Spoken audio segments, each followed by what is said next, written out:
Woodrie, it's so lovely to see you. Thank you so much for joining me on today's show. Welcome. Thank you so much. So happy to be here.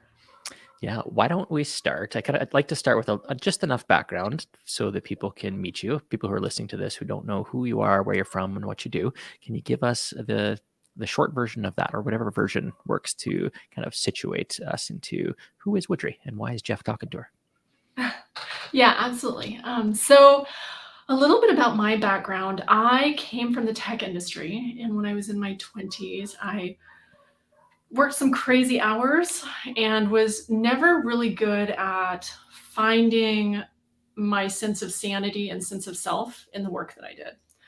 And so it manifested for me in a lot of pain, a lot of physical pain, and I needed some support for that. I needed some physical therapy. I went to yoga and everything along those lines, but I was just running at such a pace that my body was letting me know you're not aligned right now. And that's really kind of what got me down this path, this personal path of learning how to set boundaries in the workplace, because I needed them very desperately. And so what ended up happening out of that was that I kept working in the tech industry. I was a consultant and everything along those lines. But on the side, I would kind of do this personal work to try to support myself in a deeper way. And what arose out of that was this recognition of how to support myself in the workplace. And then people started asking me questions like, hey, Woodrie, I noticed that you're not really stressed out right now. And we're all really feeling really stressed out. How are you doing this? And not that I did that always. I still don't do that always. We all reach those points. But I started realizing I have a lot of tools that I can offer people. And so I started working with some of the nonprofits. I would go and speak at nonprofit organizations. And then I started leading some workshops. And then I thought, wow, I could actually do this as a business. And so I started the Integration Group almost 11 years ago in October, which is crazy to think of, to support business professionals and professionals in our work worlds really with boundaries for themselves so that they could serve themselves, their organizations, and really their communities and families in much deeply needed ways. Mm-hmm. Yeah. No, thank you for sharing that. It's interesting how our personal journeys and our professional journeys do that intertwined thing, and then we find ourselves doing something, and we may not have predicted it. In your 20s, when you were burning out in that sector, you might not have predicted that that would become the mission at some level. So that's great to hear. Can we zoom in on boundaries a little bit? It's a huge topic. I mean, it's a big, nuanced topic. I just spent an hour with a group talking about it myself, and I was like, I needed way more than an hour to unpack anything resembling this. And I'd love to do that with you today because, I love how you set boundaries and how you think about boundaries and want to share that. And so let's just start at that highest level of what actually is a boundary, and maybe what are some of the things that get in the way of us establishing boundaries, or what is there for the average leader or professional who struggles, self included, with setting boundaries. Yeah, great question. So just a heads up, there's some noise outside of my window, so hopefully the audience members don't hear that too much. I hear it, so to be aware of that. But when I look at boundaries, so at the root, boundaries are really what's okay and what's not okay. And Brene Brown talks about that quite a bit, right? What's okay and what's not okay. And I kind of call those binary boundaries. That's my term for those binary boundaries. And there are times in our lives where we really need binary boundaries, specifically a moment where it's really conflict oriented, or say it's an abusive situation, a toxic work environment where we need HR or something along those lines. That's a moment we need a very quick binary boundary. And if we don't know how to set that, we need to get professional support. So I always like to put that caveat out there, because sometimes the work that I do in boundaries, I kind of call it the nuanced no. A lot of times in the space specifically of burnout, overwhelm, overwork, there's kind of a lot of mindset stuff that needs to be unpacked oftentimes around boundaries before we can even get to that very binary yes, no.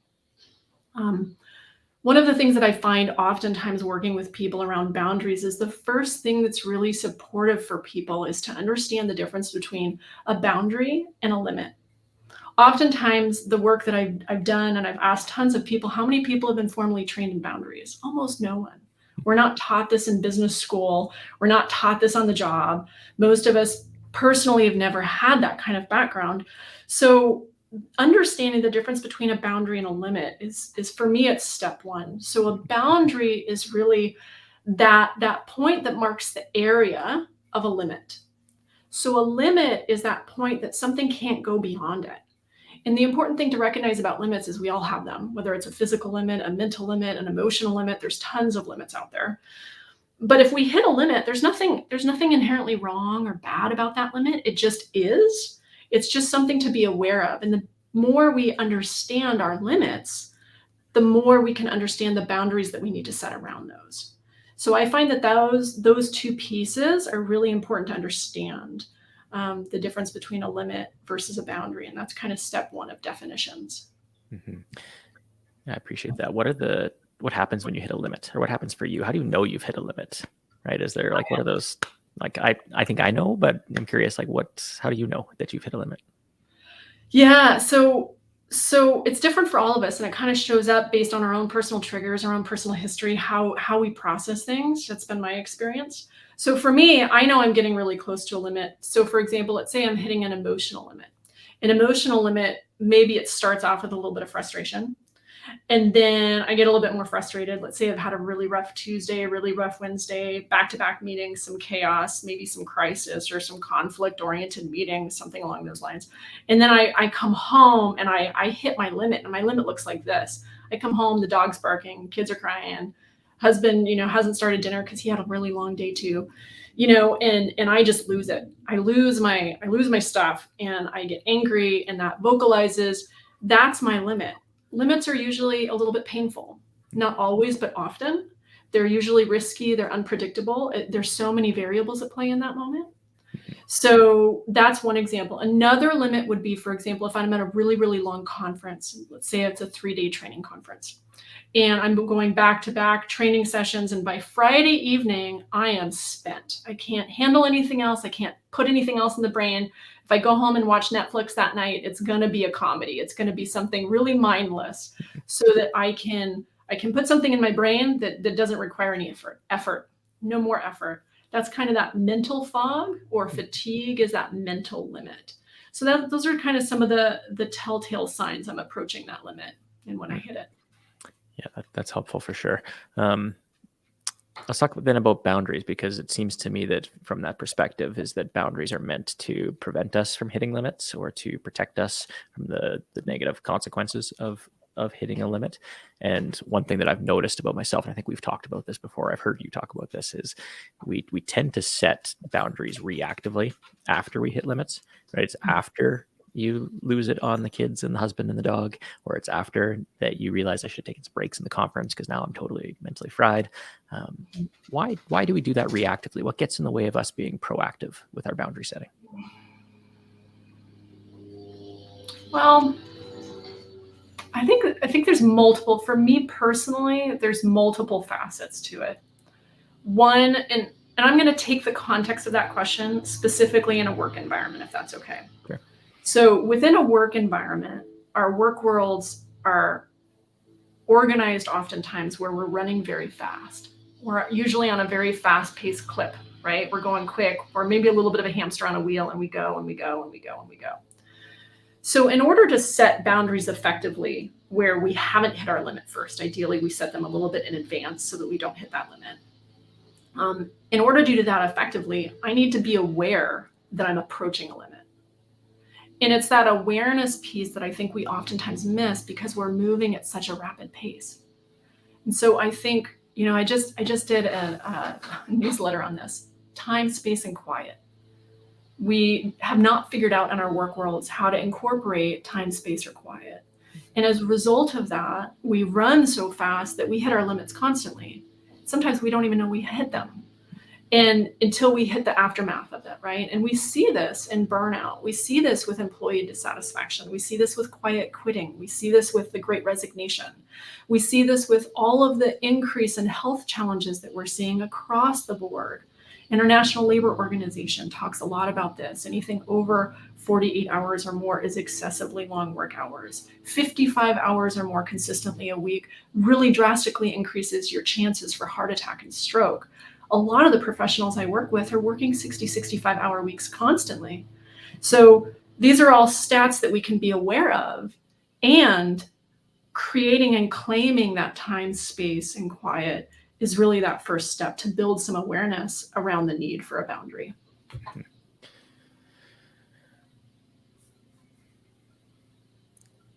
can I shift our gears a little bit from boundaries and limits?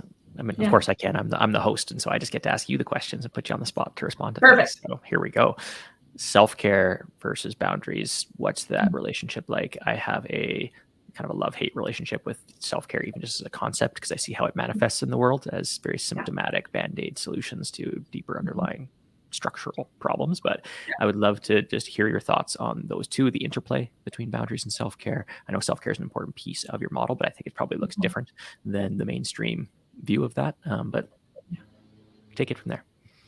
Yeah, thanks for that. Such a good question, Jeff. And I really respect and appreciate your call out on some of the self-care. There's kind of some, I don't know, to me, it kind of feels fluffy.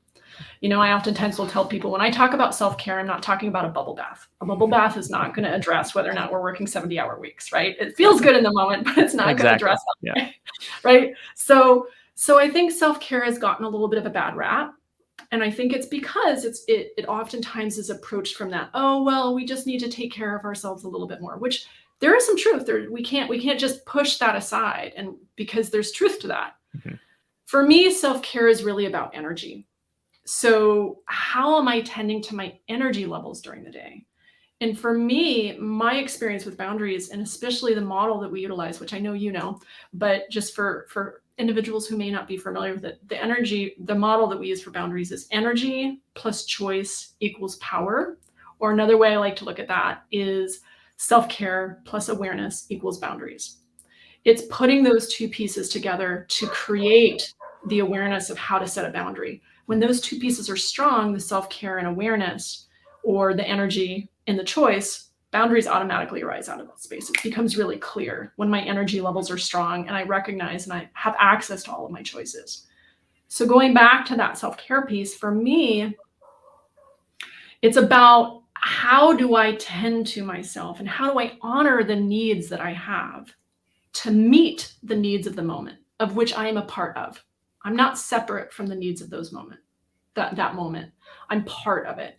So how can I bring my full self in the best way possible? And how do I tend to me so that I can be in that moment in a very mutually respectful way? And that's self-care to me. And I think oftentimes when we look around us, there's so many needs going on that our needs get kind of pushed to the back burner. And there's some selflessness with that, right? There can be beauty in that selfless service component. And it can be overdone. So reclaiming some of that personal power and reclaiming some of that personal agency and self-agency and support for the self, and recognizing that strengthening me is vital to supporting the needs of this moment. That to me is self-care. I love that perspective, and it resonates. And I know that you're familiar with the right use of power as well. We both have gone through some of that work, and self-care as ethical practice is really along those lines, in that we can't show up to meet other people's needs when ours are fundamentally going unmet for lengths of time. And I used to joke, as a pathological helper, it was helping, but it hurts when you're in that sector. I worked in addiction and mental health for a long time and watched myself and all of my colleagues just constantly on the edge of burnout or full blown in burnout, and how ineffective we were as practitioners in that space. And so that shift for me around self-care, again, bubble baths aside, self-care is a great thing. And I think it's rooted in our power. And that's an interesting conversation. And I hadn't anticipated us going there quite this early, but let's do it. Let's jump into the interplay between your work and something like the right use of power and some of the fundamental concepts there, because I see boundaries as an act of power. Like when I set a boundary, that's me exercising my power in the world to either protect something or to create the conditions for something to occur.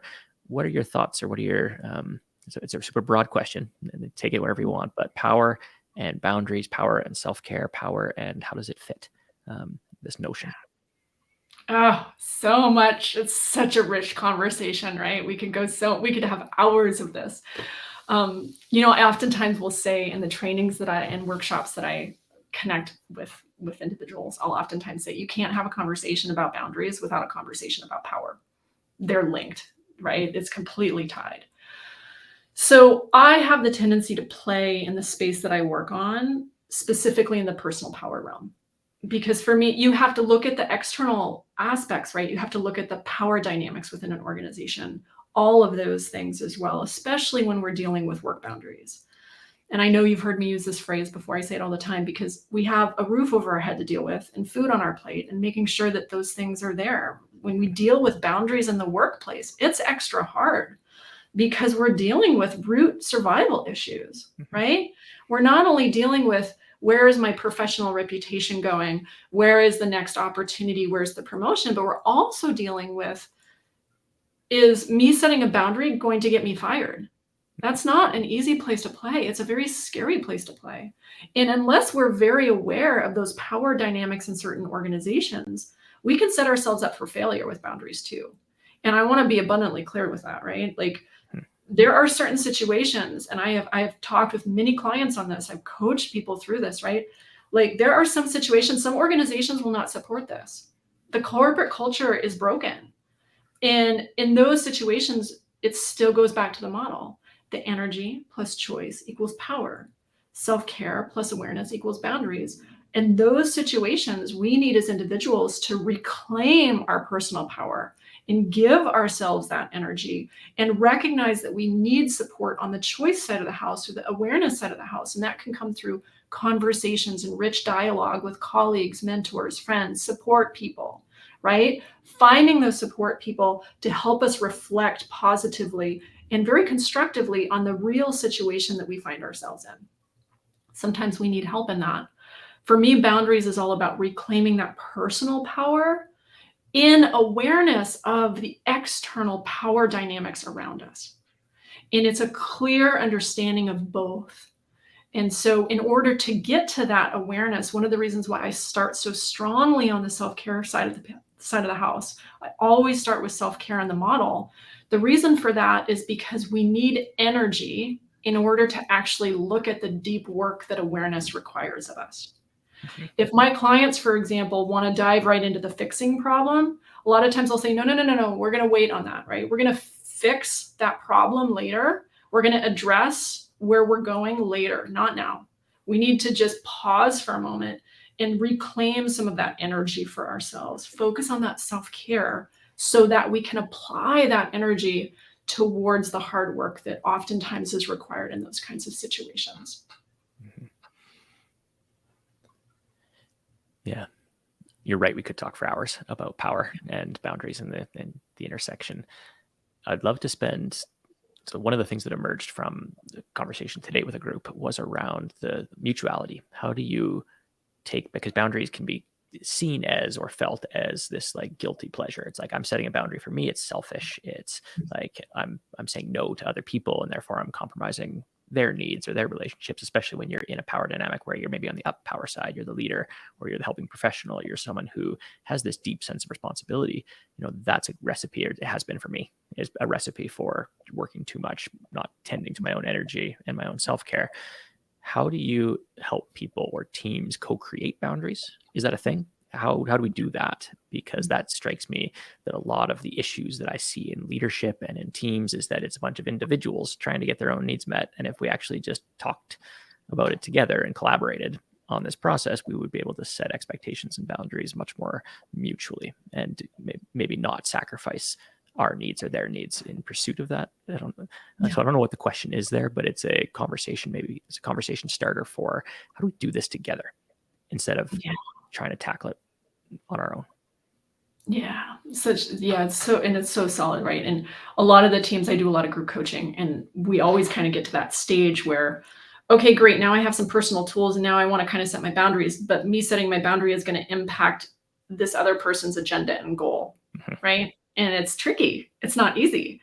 And so to your point, I think at that point in time, it's a combination of conversations, really open dialogue, which assumes that you have some psychological safety on the team to have that dialogue, right? Big assumption. And then two, a lot of what I find has to do with creating cultures of permission. I think what I find time and time again is there's this personal permission piece, and there's this collective team organizational permission piece. Both need to be addressed in order to really start to see a team and an organization really shift that culture. For me, when I see boundaries starting to really be implemented well with some of the clients that I've seen, permission, they're starting to really dive into permission. And so the guilt arises from that mindset that I have to sacrifice self for other. And again, there's a beauty to that, right? When we're coming from a place of wholeness and where we're coming from a place of strength, that's a beautiful gift. But when I'm coming from a place of depletion and I'm giving and giving and giving from a place of depletion, that's not a healthy choice because it's not a mutual respect. So permission for me, what I see time and time again is how do we offer ourselves permission? And then how do we offer others permission too? And it's that interplay. For me, one of the links, one of the bridges that I've found from permission, and this is where I get really fascinated and I get super geeky because I love science and I love the research around boundaries. And I love the science and the research around time pressure and productivity and creativity and all those beautiful things that start to arise when we start setting boundaries. You can look at all the wonderful research associated with creativity, problem solving, complex problem solving skills, which is completely tied to decision making. Business outcomes are massively impacted by setting strong boundaries. Like there's so much opportunity. And for me, I get pumped and I get so excited because I'm like, gosh, like how perfect is this? Our world is exhausted, right? We're at a time where we've got great resignation. We're at a time where we're talking about quiet quitting, which to me is just, our work world screaming, silently screaming for help is really how I see it, but we're at this time where we're all exhausted. We can't get put forth anymore. We're at that law of diminishing returns, right? Our effort has been exceeded. How beautiful is it that actually putting on the brake and pulling off the accelerator and putting some boundaries in place actually will provide beautiful benefits for you and the organization. And that's the bridge for permission, is starting to look at the data and starting to recognize what happens when I do this. Wow, my choices are better. My decision-making process is stronger. I have clients that once they start to integrate some strategic thinking time for themselves, or strategic space, we call it. Some people call it focus time. When they really start capitalizing on that and really start implementing it, man, they double down because they recognize the benefit it offers them. But that first step to get there, very challenging because we got to work through all the permission pieces. And then once we do it for ourselves, all of a sudden we want to offer it to everybody around us, right? We're like, oh my gosh, please, colleague, go take some time for yourself. Yes, unplug completely. It's a wonderful gift for all of us, right? And it starts to spread from there. I don't know if I answered the question. I kind of went off because I was excited. No, let's lean into that and excitement for sure. That's what this podcast is for, is to have these conversations. So I appreciate it. Yeah. If I was a listener right now, I might be thinking, okay, this is great. And what's my first step? And so you talk about permission, you talk about taking space and looking at our energy. What's something practical, or not that that's not practical, but I always find myself like understanding it conceptually. I'm like, yeah, I have conceptual understanding here. Woodrie, I need to take some space. And there's a good chance I'm going to stay up till past my bedtime tonight working on something, right? I'm probably going to do that. And so how do I either not do that, or how do I feel differently about that? Or what are some practices or activities that you have people do in those initial stages of starting to address some of these challenges around setting boundaries? And I don't know if that's the right question, or if you can give examples of things you've done with people or things people have done for themselves while working with you, that might be helpful. I selfishly want to walk away with some, like, hey, what can Jeff do after this call? Yeah. Well, it's such a great question too. And I think a little bit of it, everybody's a little bit different in this space, honestly. It kind of depends on where that point is. I think the first thing I always ask is, what do you need? That's a great question, because I think I don't know what I need. Like, I'm not sure that I can just name my needs and be like, yeah, no, I need X. I would have to actually have some space and time to reflect on that. I'd probably and I do this for clients, here's a list of potential needs and values, like things that might be important to you as a prompt. And so what if I don't know what I need? I can't name it. Beautiful. So if you don't know what you need, that would be my first inquiry question. I'd go and grab a cup of coffee at a coffee shop if I had time for it, right? Or I'd go and grab a journal, or however we process. We have internal processors and external processors, right? Are you the kind of individual that likes that quiet alone time? Do you need to process that? Some people like exercise to process it through. Some people, but I would just hold that question and ferret that through, right? Like keep following that question. What do I need? If I don't know what I need, what do I need to get to what do I need? And I'd hold that. For me, I always start with clients with that self-care piece first. How are we tending to ourselves? And if we aren't, that's okay too, right? I've been there. I'll probably be there again multiple times in my life, and that's okay, right? That is okay. You're not alone in that. So then the question becomes, okay, what kind of self-care might I play with, right? Is that a sit? There are times in my life where I need a sit. I need to sit down on the couch, or I need to sit down with my cup of tea or my cup of coffee, or I need to sit in a meditation moment. And there's other times where that does not serve me and I need movement, right? I need to go out. I need to take a walk. I need to move and stretch my body. So sometimes just starting with the very basics of what do I need physically in this moment, right? And then we can get to the what do I need emotionally in this moment? What do I need mentally in this moment? And we can start playing with that. One of my favorite tools that I was offered by a teacher of mine years ago, and this is my favorite one that I love to give clients, is a very simple, what I call the daily check-in tool. It's just a simple tool to build some mind-body awareness for ourselves, because especially when we're running on that hamster wheel, it can be really hard to check in with ourselves to get to that question of what do I need? So it goes like this. It's a simple process of asking, how do I feel emotionally? How do I feel mentally? How do I feel physically? And then here's the trick is after that, we ask, how can I support myself physically? How can I support myself emotionally? How can I support myself mentally? So I'll model this because I love to model it so people kind of see how this works. And this is why I love this tool is it only takes a minute. And when you get good at it, you can do it in like 30 seconds. First couple of times, if you don't have a lot of body awareness, that's okay. I've been there, been many times, but it might take a couple minutes. So just kind of play with it. But this is how it goes. So I just check in, right? So how do I feel physically right now? I had some physical therapy this morning, so I can feel my shoulders and my neck a little bit right now. And I feel a little bit anxious, probably because I'm on a podcast, right? I had a little cup of coffee today and I've been trying to get off of the bean. So I can feel that kind of coursing through my veins right now instead of my normal cup of tea. So I feel a little jittery. Yeah, that's me in a nutshell physically. Emotionally, I feel good. I feel happy. I love connecting with you, Jeff. So I'm happy there. I can kind of feel that. It kind of shows up as a little bit of bubbly effervescence is kind of how it feels in my body. Mentally, pretty sharp. I had good sleep last night, which was nice. I didn't have any insomnia, so I feel grateful for that. So then now I go to my next questions, right?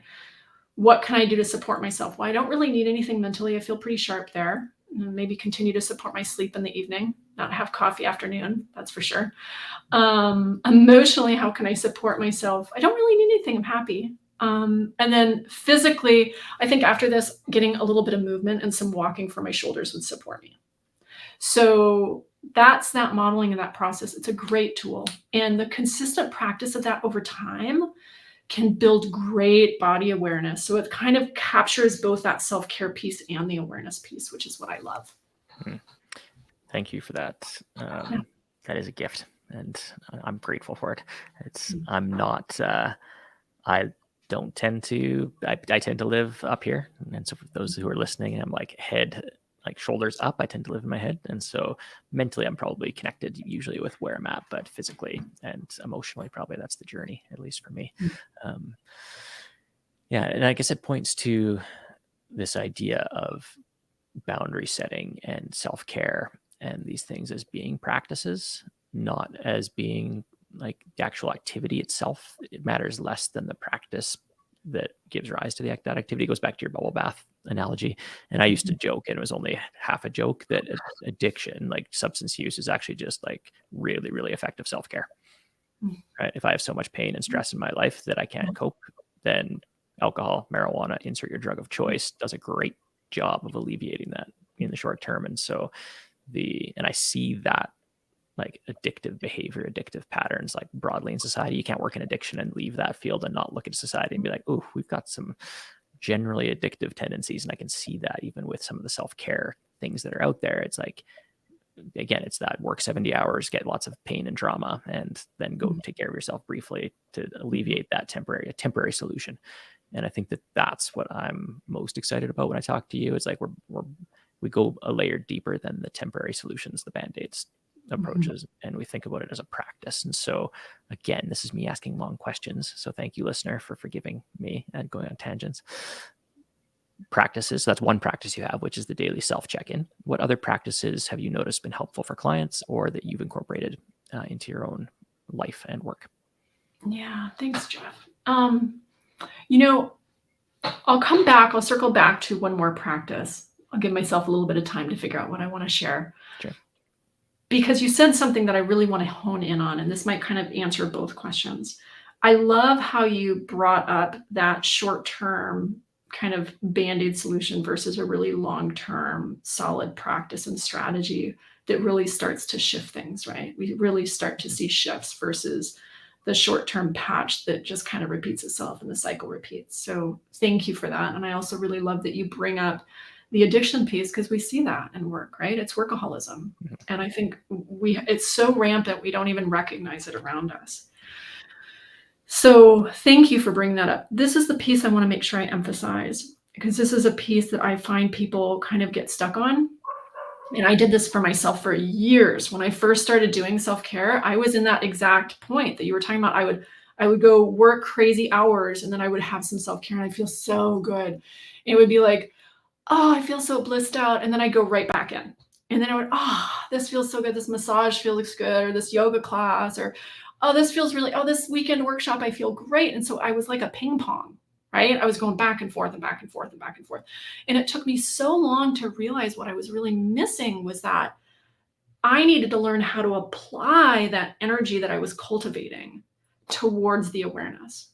I had to apply that energy towards the hard work of shifting my situation. And once that clicked, I was like, oh, this is what I need, right? And so I think oftentimes we forget that self-care piece is not only there to support ourselves and generate some support and physical support, as well as mental and emotional, all that beautiful stuff. But it's also there as a resource that we can then apply towards shifting our situation. Because if we don't apply that energy towards shifting our situation, we're just going to keep repeating it over and over and over again. So I wanted to make sure I brought that up, since you kind of went there, and it's a key piece. So going back to that question on tools, other tools. So other tools that I think of is on the awareness side. Let's go to the awareness side of the house. So finding our support structures and our support resources and building that community for ourselves is huge in the awareness side of the house. For myself, I can get really stuck in my mind, and I can justify almost anything. And I know you and I've had this conversation before, right? Like, I can be on that second or third cup of coffee when I used to drink that much coffee. I don't do that as much anymore. But, I could do that, and I could go on a Thursday night, Friday night. I'm like, no, I got it. I got this work. Everything's fine. Everything's fine. And meanwhile, my family's in the back like, Mom, are you working late again? So I can justify that. So looking beyond that, right? Like, where am I over justifying things for myself, right? That's a great question. Where is there conflict, or where do other people that I love and care about and who really support me at a very deep level, what do they see that maybe I'm not picking up on? Have I asked them lately? These are all great awareness pieces, right? Like, how am I getting a realistic look at the external environment I'm in? Is this an assumption that I'm making? Or is this reality?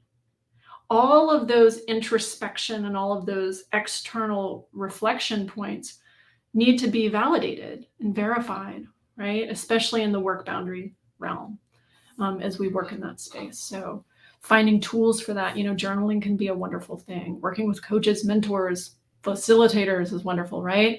As well as just great mentors and friends, and not necessarily the vent sessions. Those are fabulous and needed sometimes, but really the constructive conversations, the ones that kind of challenge me a little bit from time to time. I need to make sure I have the energy for that. But those push points, those are valuable. That's where the gold is.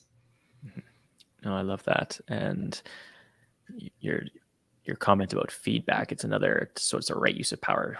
Principle or tenet would be that self-care is ethical practice, not optional, right? Especially when you are in a position of power, because I know I'm my worst father when I'm burnt out, and I'm my worst facilitator when I'm burnt out. And so there's an ethical component to that of having the impact that we want to have in the world. Another core principle is that feedback is an investment in a relationship.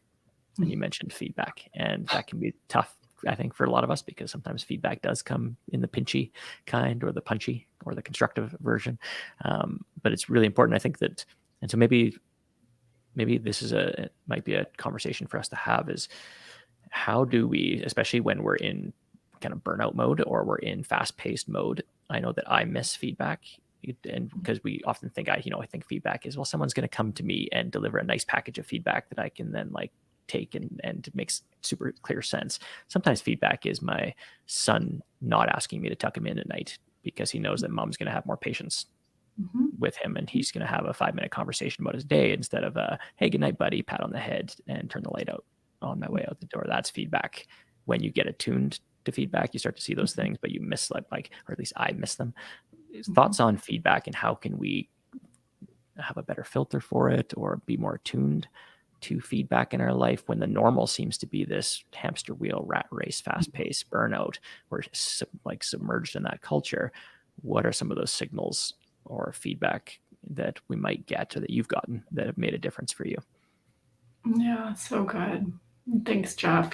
Thanks for sharing that with your son, because I can so relate to that, right? When I'm moving a mile a minute, for me, my stuff comes out. I'm a little bit more edgy. I'm a little more, I don't listen as well. It's what I notice for myself.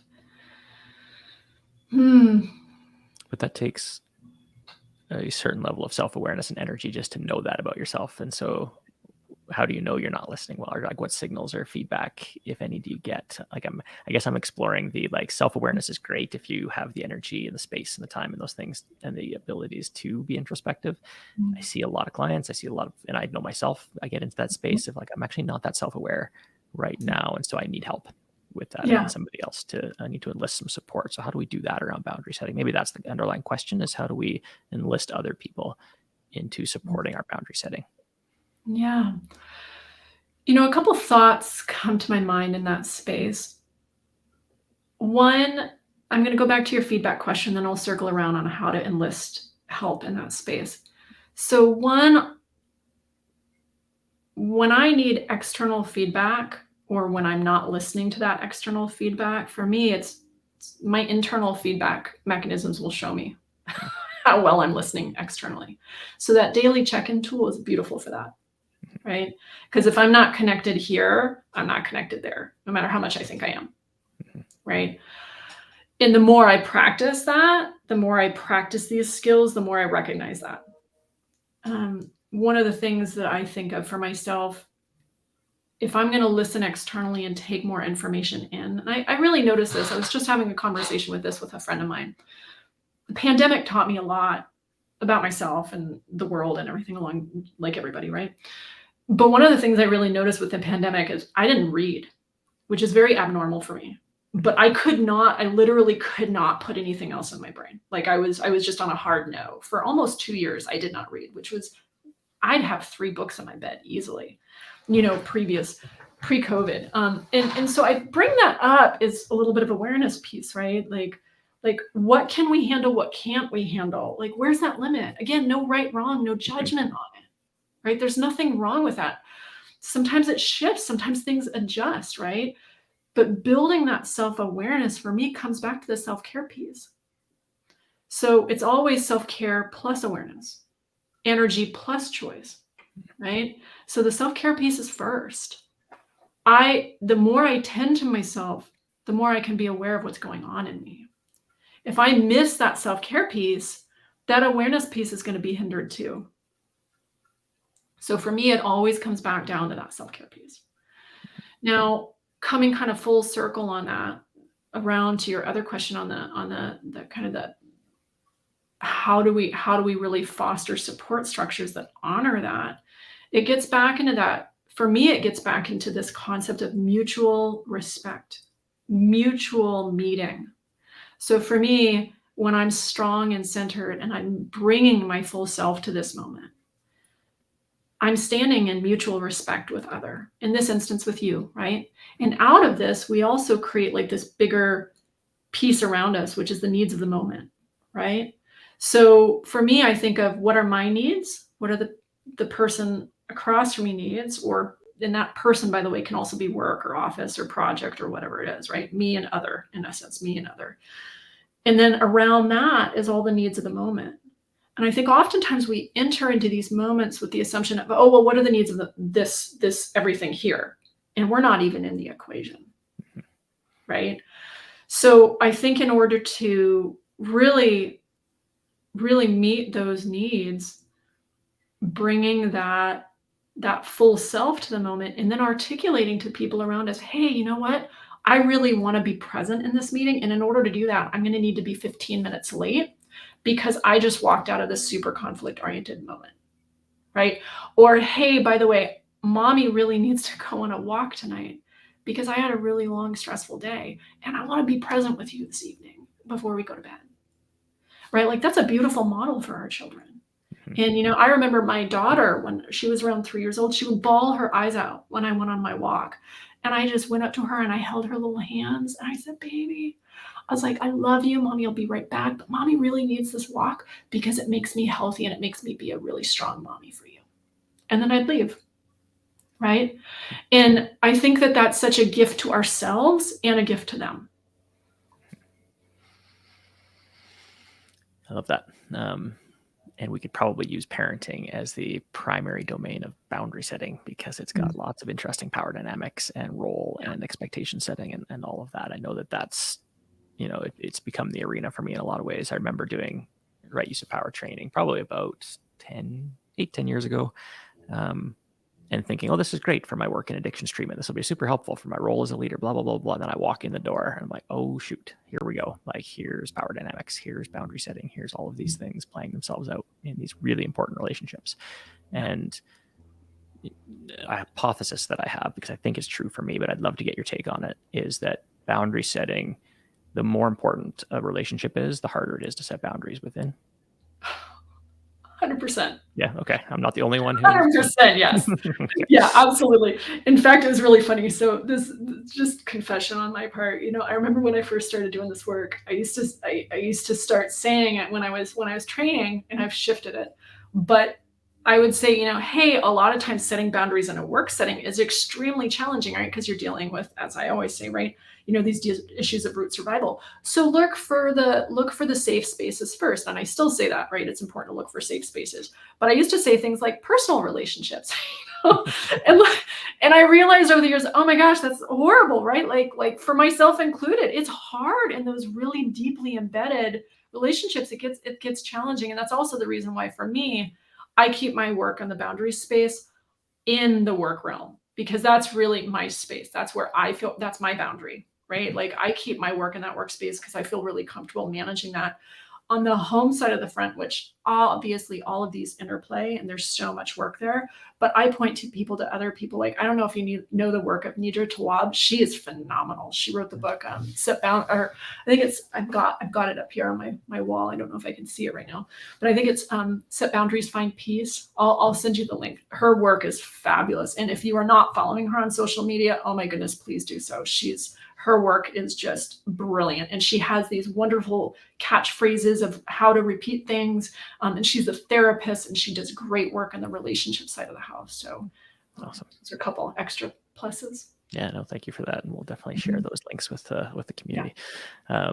And interestingly, as you were talking earlier, I was like, I bet Woodrie often finds herself in the gray space between being a coach consultant and being a therapist for people, because boundaries and energy and values and needs like that encroaches on therapeutic territory for sure. And so how do you manage that? How do you hold that boundary?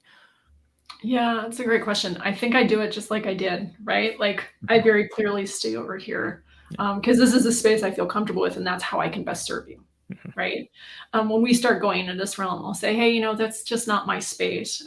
Certainly you can apply this and go find support structures for that. Right. There's extra support. for us in those spaces. Some really, really fantastic resources like Nidra. I mean, her work is just brilliant. So yeah, there's a lot to that. And I think that there's crossover at the same point in time. And you know this, or at least I should say, I think you know this, right? I would assume you feel this. I feel this. There's always crossover. You just said that, right? There's always crossover. So I find that the more we work in one area, it kind of comes over here. But anything like that is just icing on the cake, is how I see it. At the end of the day, we're human beings and human doings, and whether we're at work or at home, like my patterns and tendencies and behaviors show up, right? And so treating one of the things we work on a lot here is we call it human-centered systems conscious work. And so making sure that we are human-centered, understanding that all of us have these unique needs, values, things that are important to us. And also what system are we actually working in, and are we conscious of the needs of that system? And so that helps keep me in check, or us in check over here, around making sure that we are, because seeking boundaries, that's a really important one, right? To make sure that those are clear, because otherwise it gets confusing and ambiguous and gray, and no one thrives in that. And so I appreciate that answer. Yeah, and one other thing that I love with that human-centered you were talking about is there is this other piece, and this is part of what honestly really drives my passion in this space, is I have always seen the work I do is community impacting. Even though I work in a work setting. And the reason for that is what I find time and time again, and I found this for myself, this is very personal experience. I think it's for some odd reason in our culture, we have this kind of facade in a way that we keep at business. We have to be professional, and we have to be just so at business, and I think COVID has helped alleviate some of that just with the online Zooming and everything like that. But still, we keep this professional level of just being so, right? And as a result, when we have extra stress at work, which all the research shows that we do, we take and we offload that stress in our homes and our families and in our communities. And so for me, this work is vital, because if we can't find ways to alleviate that pressure in a work setting, it's coming home. And that's not healthy for our society. So that's why I'm so passionate about this work. I was raised, my parents were fabulous, and they worked crazy hours when I was a kid, just crazy hours. And that had a specific impact. And my parents and I can openly talk about that now, but that had a very direct impact on me as a child. And so I love this work with work boundaries, because even though I don't directly point to that, it has impacts, ripple impacts. And that's what drives me for this work. Yeah, I love that, and appreciate that about you and your work. Interestingly, I'm thinking back to an engagement I had with a team about a year ago, and we worked on some conflict resolution tools and some communication strategies and some things. And the feedback, the debrief session was basically, oh yeah, I finally had that really important conversation with my kid's hockey coach. And oh yeah, I finally had that really important conversation with my teenage daughter about what she's going to do after high school. And oh, I had that really important conversation with my husband about X. And it is just a reminder to me of how human we are, and the portability of the things that you're talking about here, for sure, in the workplace, absolutely essential, and lots of transference and applicability into other spaces in life. So appreciate that. What's a boundary that you're working on? What's a piece of that equation, or those equations that you've laid out? I'm going to put you on the spot, and not that you haven't been gracious with being vulnerable and open about your journey, but right now, moving forward, what's an area of focus for you? Yeah, so many. Thank you. So many boundaries. I joke all the time with people. I got into this work because I desperately needed it, and I still desperately need it. I work with my clients alongside them. I don't really see the moment I start seeing myself in any kind of realm of expert status. You and I were joking about this the other day, right? I'm quickly humbled. It's a continual practice. So I appreciate you mentioning that earlier. But one of my biggest boundary areas for me is my body and supporting my body. So for me, taking breaks, taking walks, it's been really rainy up here in Alaska. It's been every Alaskan, if there's any Alaskans on this listening, you'll know what I'm talking about. The last 2 months, we've had so much rain. And so my usual midday walks aren't there. And so I can feel that. And so for me, being consistent and really taking those moments, and For example, I've been on a lot of calls lately, and whenever I have the opportunity, I'll say, hey, can we do this on just a regular phone call or do an audio call so that I can walk, so that I can move my body? Because that's, for me, a big piece of what I need. That's a big need for me. And doing a lot of sitting is not always healthy for me. So that's a big boundary for me that I'm working on for the remainder of 22 and 2023. And anytime there is a sliver of sunshine in those clouds, I'm out those doors. Nice. Love it. Cool. What else didn't we talk about today that feels important to mention so it's an and question.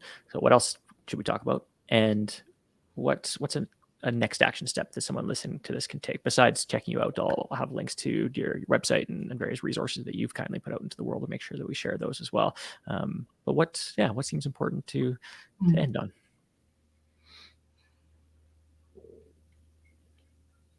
I think just a real strong message of you can do this. I think a lot of times boundaries feels daunting. That can feel very daunting or like overwhelming. And I would say we have a lot more power than we realize we do. And once we get a little glimmer of that, it just grows. And then what comes out of that is so strong and so centering. And it can shift the world. I have seen that. I have witnessed it. And so just know you can do this. It is possible. You can feel that in your body, in your mind, in those emotions, that strength, that personal power. It is accessible to you. You have that in you. You have that power and that capacity. Yeah. Awesome. Well, Woodrie, we're going to leave it there because I can't think of a stronger ending to this conversation, even though we could talk for hours about all of these topics. So I appreciate you carving out the time. I appreciate you greatly and the work that you're doing in the world. And thank you again so much for sharing with us. Yeah, right back at you, Jeff. Thank you so much. Have a good one.